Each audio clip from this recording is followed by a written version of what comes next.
what the scientists want to do is they want to generate theories about Mars. That's propositional knowing. That's what proposition are, statements that can be true or false, and we judge them for being true or false, and we have a specific kind of memory for it. It's called semantic memory. It's where you store your knowledge of facts, which are propositions you judge to be true. These are most generalizable, typically? No, they don't have to be. You can have specific proposition. You can have the proposition that Don Vervaeke is a cognitive scientist. That's a proposition, right? Now, what a scientist is after is the most generalizable proposition. So they're trying to come up with the most generalizable propositions about Mars. That's propositional knowing. That's knowing that something is the case by having beliefs that, right, and stored in semantic memory. And we get a sense of conviction that it's true or false. Now, the problem that we're facing as a culture is we have, since Descartes, we think that that's all of what knowing is. But notice we've already said how limited that is. Notice that the scientists not only are, but in order to do that, they have to have the right skills. They have to develop skills of how to move the rover around and skills of how to draw on the picture and skills of how to act certain ways. This is called procedural knowing. This is knowing how to do something. So skills aren't true or false. Like, can you swim? Yes.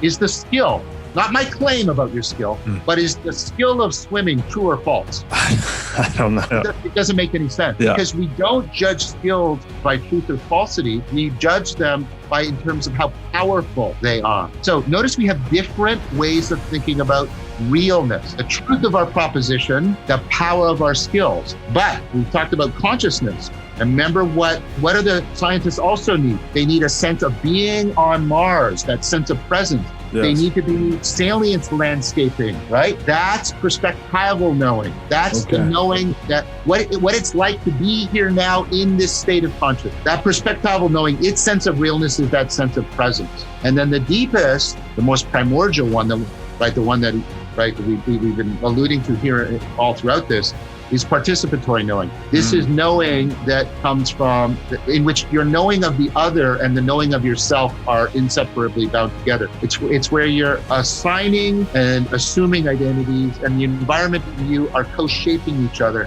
so that you belong and fit together. So participatory knowing, it's kind of like knowing by my being, by my body, by the very shape of my mind and my body.